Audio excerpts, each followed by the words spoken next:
నాకు నచ్చినట్టు సినిమాలు తీస్తా, చూస్తే చూడుర్రి లేకుంటే లేదు అనే దమ్ము ఎవరికన్నా ఉంటదా? ఒక్క రామ్ గోపాల్ వర్మ గారికి తప్ప. సారు ఏం తీయాలనుకున్నాడో, ఎట్లా తీయాలనుకున్నాడో గట్లనే తీస్తాడు, జనాల మీదకి ఇడుస్తాడు. హర్రర్ సినిమా తీయాలన్నా, మాఫియా సినిమాలు తీయాలన్నా, ఫ్యాక్షన్ సినిమాలు తీయాలన్నా వర్మ తర్వాతనే. అయితే ఇప్పుడు సీరియల్ నడుస్తుంది ఆయన మీదనే. 3 రోజుల కాంచి పోలీసులు జల్లెడబడుతున్నా జాడబడింది గ్రేట్ వర్మ గారు.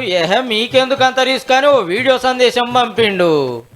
ఉనికిపోతున్నాను, మంచం కింద నేడుస్తున్నాను అని అందరూ మీడియా స్పెక్యులేటింగ్. సినిమా షూటింగ్ లో బిజీలు ఉన్నా అందుకే ఎంక్వైరీకి పోలే, టైం దొరకంగానే తప్పకుండా పోతా అంటాండు.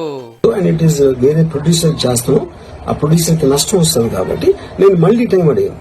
ఇదేంటి కేసు, ఇదేం అర్జెంట్ కేసు అంటే 1 ఇయర్ తర్వాత ట్వీట్ చూసిన అతనికి 1 వీక్ లో అన్ని అయిపోవాలనేది ఏమన్నా మీనింగ్ ఉంటుంది అసలు? వాజీవే ఈ పోస్ట్ పాతది, కేసు కొత్తది.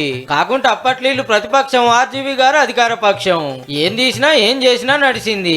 ఆంధ్ర ఓటర్ దేవుళ్ళ తీర్పుతోటి అయ్యగారికి ఇప్పుడు సినిమా పడి షూటింగ్ లో బిజీలు ఉన్నా అనబట్టే. మర్డర్లు వీడలు ఇన్ని జరిగి సంవత్సరాలు తీసుకుని నన్ను అరెస్ట్ చేయకుండా ఆపాలని మల్లోపారు ఆంధ్ర హైకోర్టుకు పోయిండు. ఈడేమైతుందో గాని తోపు డైరెక్టర్ గారు రాజకీయాల గురించి తోసింది రాసినందుకు ఇప్పుడు తప్పించుకొని తిరిగే కథ కాబట్టే. ఇంకా పట్టుకుంటలేరేందని చిన్న సీఎం పవన్ కళ్యాణ్ సార్ ను మందలిస్తే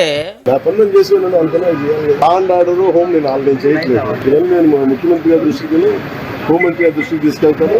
3 రోజుల సంధి నడుస్తున్న ఈ సినిమాల ముగింపు ఎట్లుంటుందో గాని వీడియో సందేశం పంపిన వర్మ గారు ఏడున్నారో తెలుస్తలేదంటే చిత్రమే ఉన్నది.